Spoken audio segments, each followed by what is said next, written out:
J'ai servi 30 ans dans la marine, répondit-il calmement. J'ai connu des endroits où le respect des règles était une question de vie ou de mort. Ce n'est pas nouveau pour moi. Le sourire de Mayalois disparut.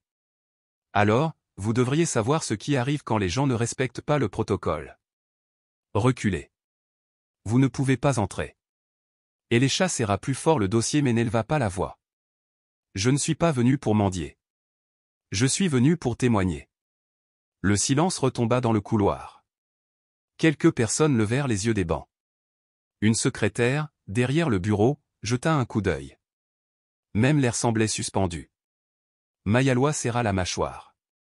Tu as 2 secondes pour bouger, ou je le fais. Je n'ai enfreint aucune loi, dit Elisha d'un ton ferme. Celui qui bloque la justice ici, c'est toi. C'est tout ce qu'il a fallu. Mayalois le poussa violemment. Le dossier lui a échappé des mains. Des papiers éparpillés sur le sol. Elisha heurta le sol avec un bruit sourd. Un enfant à proximité se couvrit la bouche et regarda sa mère. Pourquoi l'a-t-il poussé, maman? Il ne faisait rien. La mère baissa les yeux, ne sachant pas comment répondre. Élisée commença à rassembler les papiers, un par un. Une fine ligne de sang coulait sur sa paume. Il n'a pas dit un mot. Une jeune femme s'avança vers lui, hésitante. « Tout va bien, monsieur ?» Il leva les yeux vers elle, ses yeux calmes mais lourds. « J'ai subi des coups pires. Mais jamais pour avoir essayé de faire ce qui est juste. » Il se tenait debout, non pas avec colère ou honte, mais avec la dignité tranquille d'un homme refusant d'être effacé. Mayalois continuait de le fixer, essayant toujours de s'accrocher à l'autorité. Mais quelque chose avait changé. Les autres avaient vu. Ils n'avaient pas encore parlé. Mais ils avaient vu. Et ce n'était que le début. Le dossier a heurté le sol en marbre avant lui. Une claque sourde contre la pierre froide. Puis les papiers se sont dispersés comme des feuilles dans le vent, glissant sur le sol du palais de justice. Comme si eux aussi essayaient d'échapper à ce qui venait de se passer. Elia Cross tomba à genoux. Sa paume racla le bord d'une marche, une douleur lancinante lui traversant les côtes. Mais il n'a pas crié. Il leva lentement les yeux, le souffle coupé entre la douleur et l'incrédulité. Ses yeux trouvèrent ceux de l'officier Tren Mayalois. L'officier se tenait là, la poitrine bombée, les bras raides. Aucune excuse. Aucun clignement d'œil. Comme si c'était une routine. Le couloir était silencieux. Certains avaient tout vu. Une mère avec son fils. Une secrétaire regardant par-dessus son bureau. Un homme en costume avec son téléphone gelé dans sa main. Et tout au bout, Marcus Halal. Se déplaçait déjà en avant. Sa chaise grince doucement. Sa voix résonnait fort malgré la distance. C'est l'homme qui m'a sauvé des tirs croisés à Kandahar. Il m'a traîné dans le sable avec une balle dans la jambe. Il n'a pas crié à l'aide juste pour défendre un ami. Il a crié comme quelqu'un qui crie, au feu, dans un bâtiment rempli de gens faisant semblant de ne pas sentir la fumée. Toujours au sol, Eli cracha du sang dans sa manche. Sa main tremblait, mais sa voix ne tremblait pas. Il était venu au tribunal pour aider un ami. Et j'ai fini face contre terre. Elia Cross, un ancien Navy SEAL de 62 ans. S'était présenté pour témoigner dans une affaire civile. Armé de preuves qui pourraient sauver un autre vétéran. Mais un officier blanc n'a pas vu ses médailles. Seulement sa peau. Et le jeta à terre.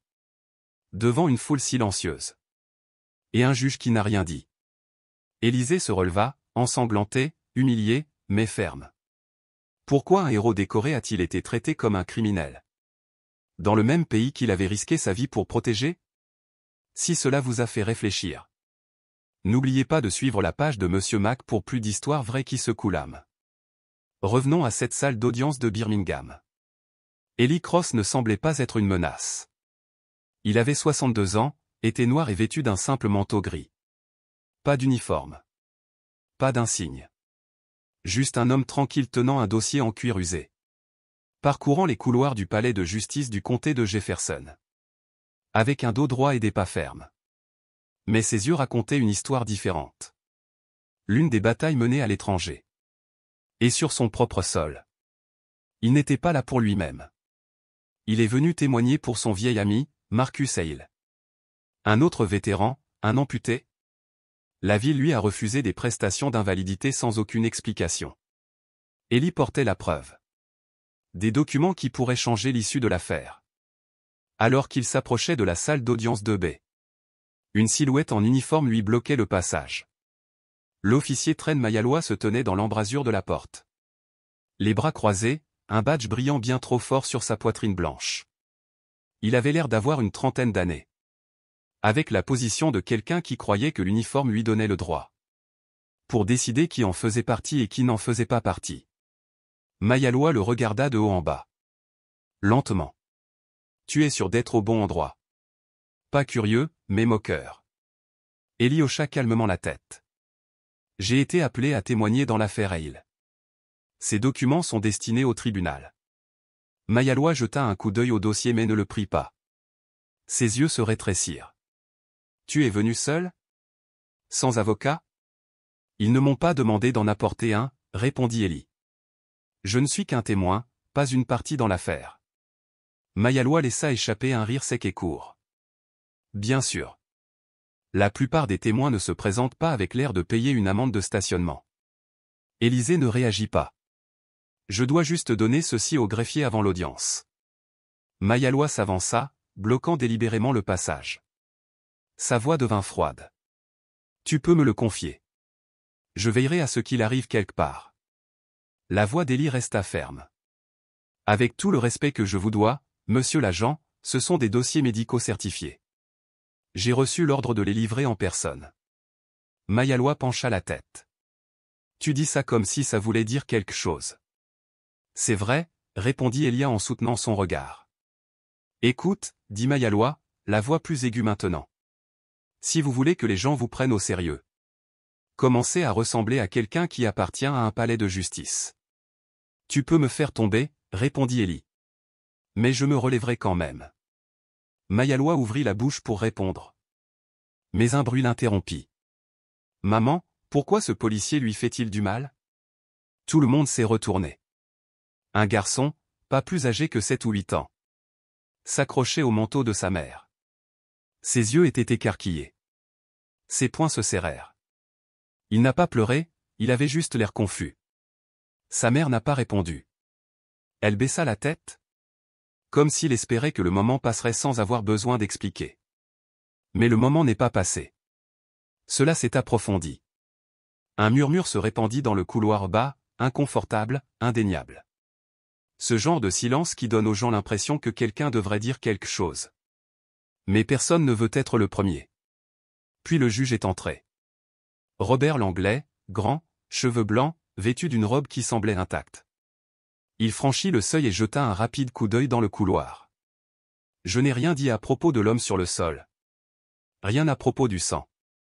Rien sur les papiers éparpillés. Il regarda Mayalois, hocha légèrement la tête. Et marcha jusqu'au banc. Comme si de rien n'était.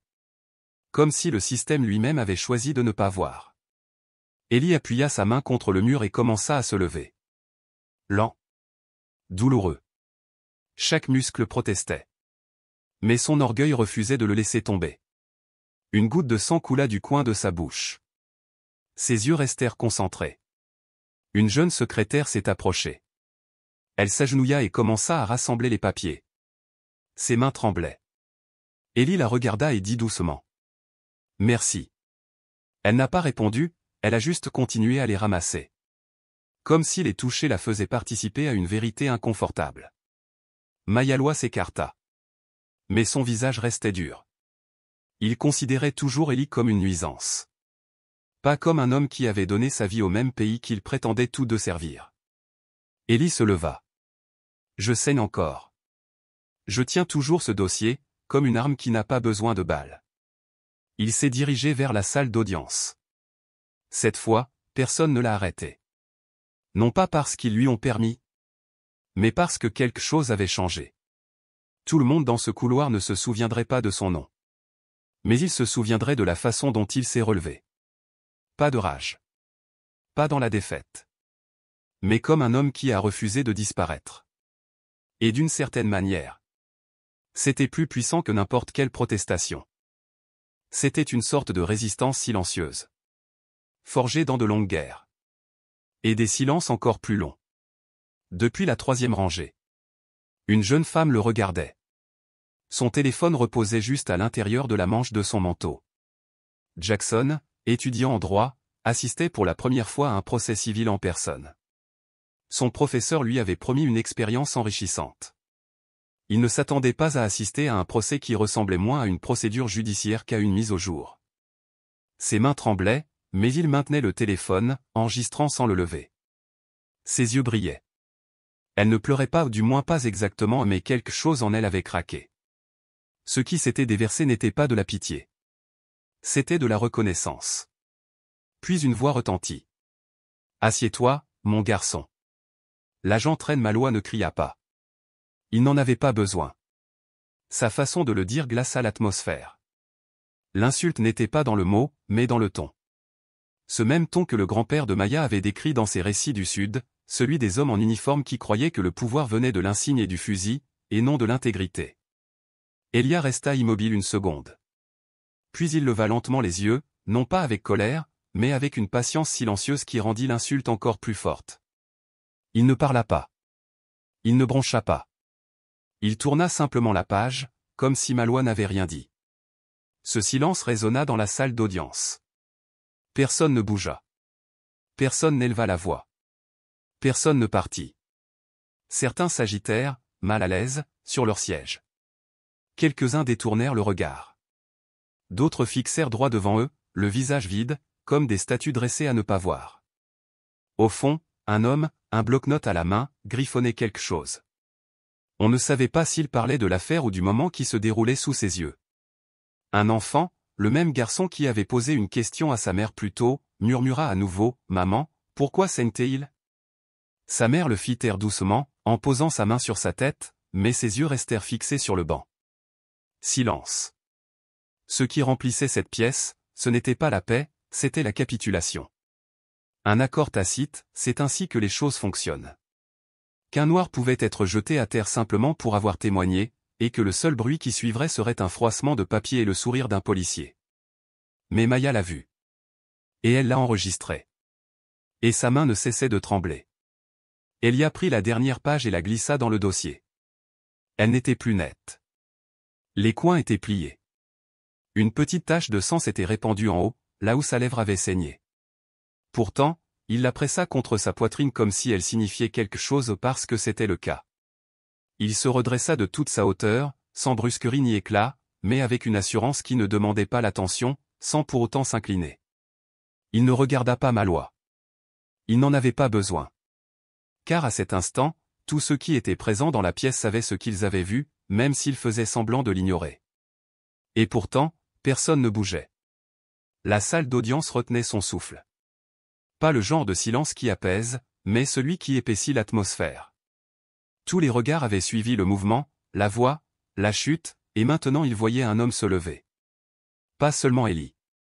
Quelqu'un d'autre aussi. Une voix rompit le silence.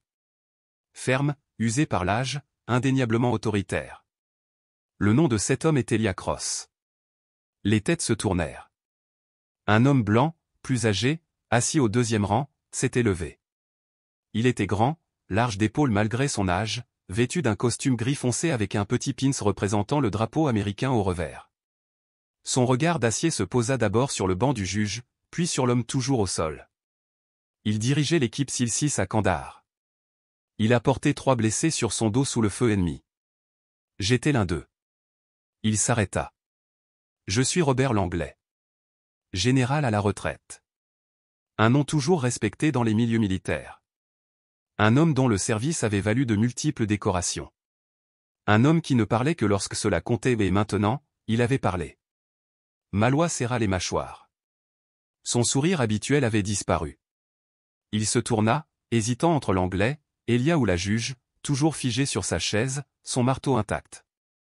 L'Anglais n'éleva pas la voix. Il n'en avait pas besoin. La force de la vérité ne crie pas. Il se tient debout.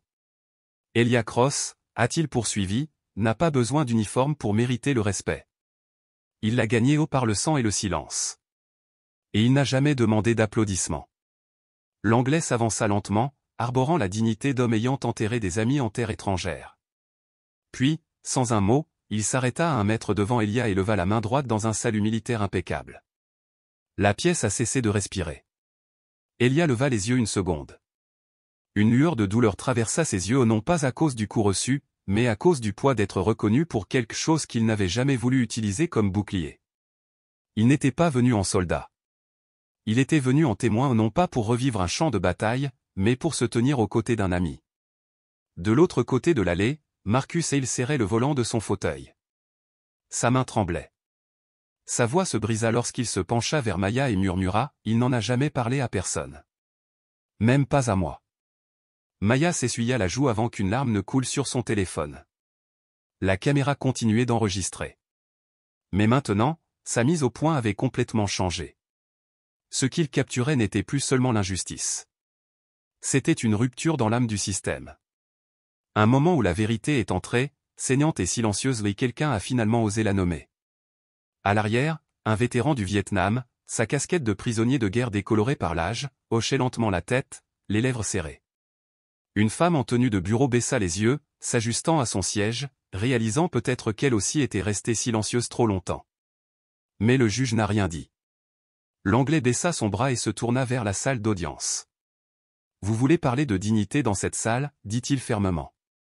« Commencez par regarder l'homme qui est encore debout, après que vous l'ayez jeté à terre. » Il regarda Ellie une fois de plus, hocha la tête avec respect et retourna à sa place. Le silence qui suivit n'était plus rempli de mépris, mais de honte, de crainte et de quelque chose qui ressemblait au premier souffle après avoir été sous l'eau trop longtemps. Ellie ne sourit pas. Il n'en avait pas besoin. Il prit la dernière page, la lissa calmement et releva le menton. Et à cet instant, la pièce ne vit plus d'hommes en vêtements usés. Ils ont vu une légende.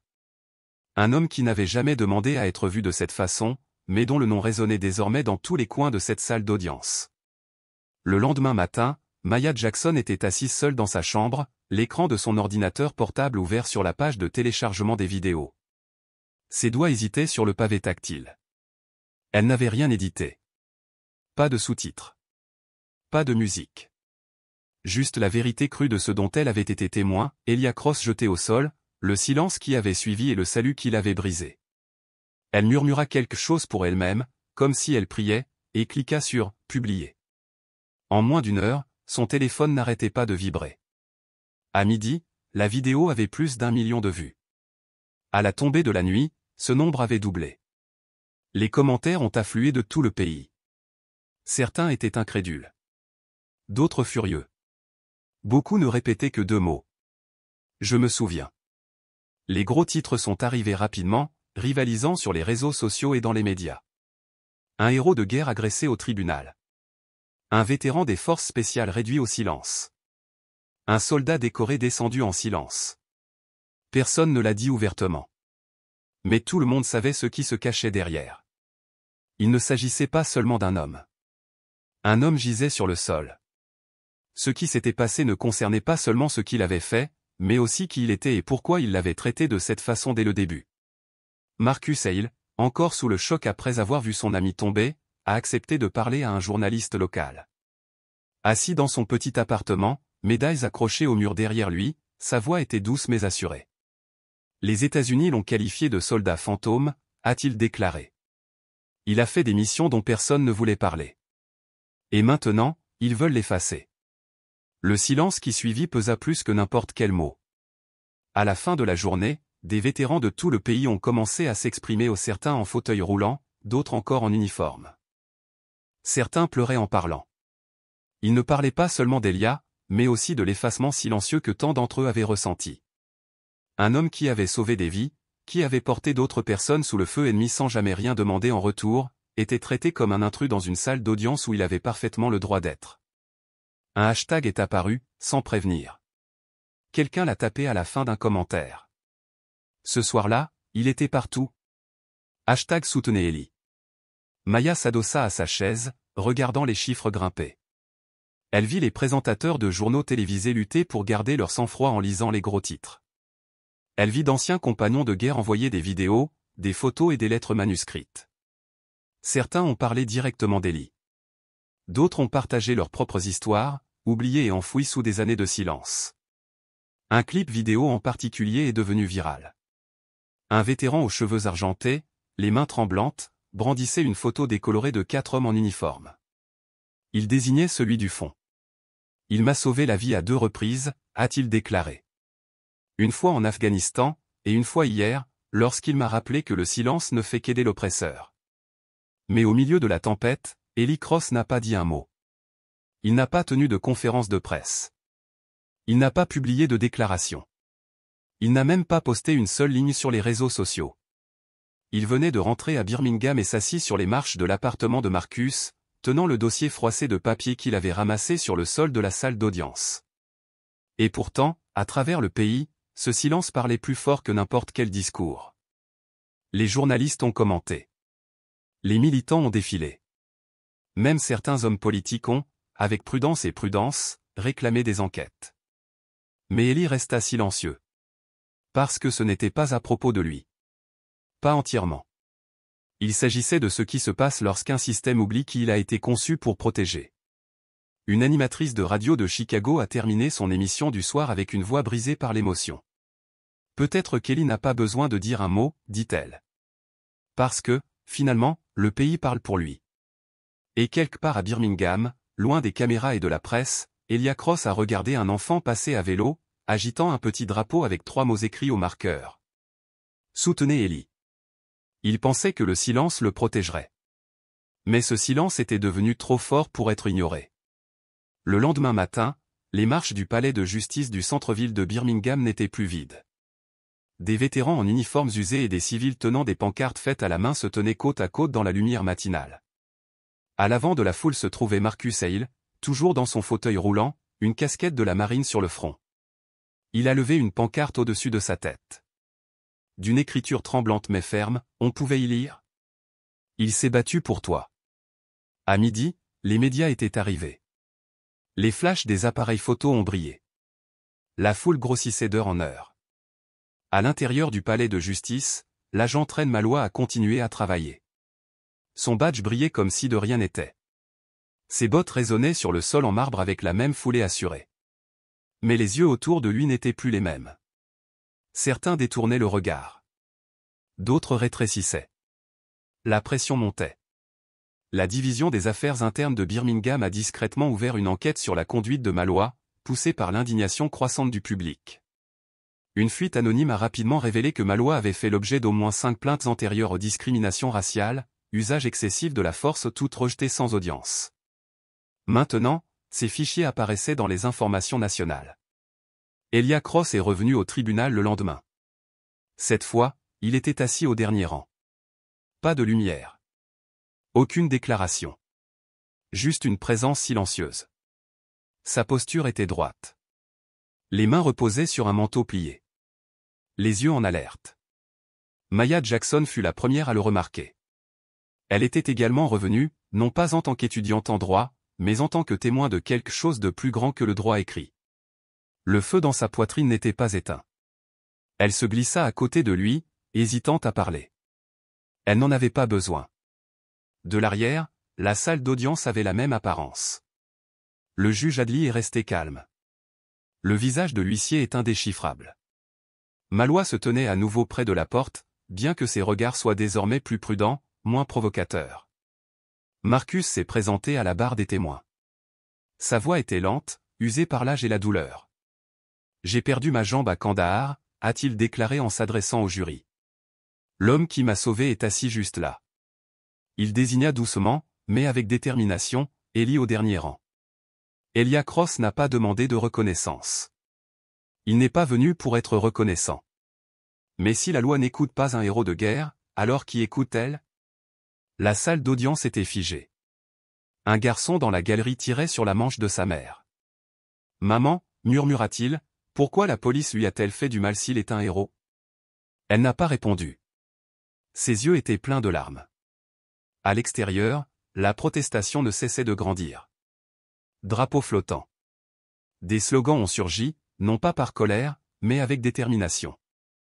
Vétérans, enseignants, infirmières, jeunes et vieux, visages de toutes les couleurs, unis sous une même cause. Eli n'a pas parlé aux caméras. Il n'a pas posté en ligne. Lorsqu'un journaliste lui a demandé une déclaration, il a simplement secoué la tête. Plus tard, Maya s'est à nouveau approchée de lui. Sa voix était basse, presque suppliante. « Pourquoi tu ne dis rien? Ils t'attendent. » Ellie la regarda dans les yeux pendant un long moment. Il n'a pas dit un mot. Puis finalement, d'une voix douce, presque comme celle d'un professeur plutôt que d'un homme en procès, il répondit. « J'ai parlé. J'ai parlé par ma façon de me lever. » Cette phrase s'est répandue plus vite que n'importe quel titre. En quelques heures, le message était partout, cité dans des articles, imprimé sur des panneaux, partagé sur Internet. J'ai parlé. J'ai parlé en me levant. Cette phrase, simple en apparence, est devenue un cri de ralliement. Pas seulement pour Ellie, mais pour chaque geste discret, chaque acte de dignité que l'on avait ignoré trop longtemps. Et avec elle, c'est l'illusion d'invincibilité qui entourait l'officier Malois ainsi que tout le système qui l'avait couvert qui a commencé à se fissurer. Car cette fois, le silence n'était plus un bouclier. Il était devenu une condamnation. Le lendemain de la diffusion de la vidéo à la télévision nationale, quelque chose s'est produit à travers tout le pays. Un frémissement. Un basculement. Pas seulement dans les titres des journaux. Pas seulement dans les publications en ligne. Non, cela s'est glissé dans les salons familiaux, dans les foyers pour anciens combattants, dans les tribunaux. Les gens ont cessé de parler. Ils ont tendu l'oreille. Ils ont regardé. À 8h30 précise, le général Robert Langlais, désormais à la retraite, est apparu en direct sur CNN. Sa voix, posée mais lourde de sens, portait en elle le poids de décennies passées sous l'uniforme. Quand le présentateur lui a demandé ce qu'il pensait de la vidéo devenue virale, Langlais n'a pas détourné le regard. Il n'a pas cligné des yeux. Il n'a pas cherché ses mots. Il a simplement déclaré, d'un ton grave. Nous lui devons une fière chandelle. Et nous avons manqué à notre devoir envers lui. Puis, après un silence chargé d'émotion, il ajouta. Cet homme m'a porté sur son dos sous le feu ennemi à Fallujah. L'Amérique l'a décoré de médailles. Et pourtant, dans ce tribunal, ils l'ont traité comme un intrus. Les mots du général Langlais résonnèrent à travers le pays comme un coup de tonnerre dans un ciel déjà chargé. Ce n'était plus une simple affaire de justice. C'était devenu une affaire de conscience nationale. Des anciens combattants, certains en fauteuil roulant, d'autres encore en uniforme, commencèrent à publier des vidéos.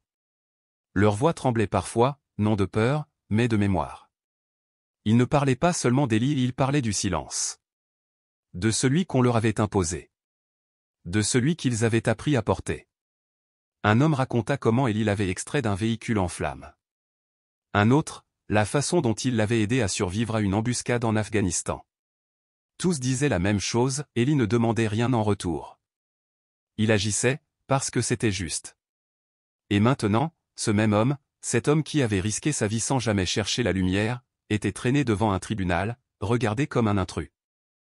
Un hashtag naquit presque par accident et quelqu'un l'écrivit au bas d'un témoignage. Hashtag je soutiens Ellie. En quelques heures, il était partout.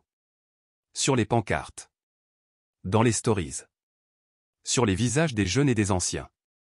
Pendant ce temps, Maya, assise dans son salon modeste, regardait les chiffres grimper à l'écran. Les vues, les partages, les commentaires. Elle vit les présentateurs de journaux tenter de garder leur calme en lisant les manchettes. Elle vit des visages familiers et des camarades de guerre, des infirmiers, des anciens agents envoyer des messages, des vidéos, des lettres ouvertes. Elle ne disait rien. Elle se contentait d'écouter. Parce que cette fois, le monde ne détournait pas les yeux.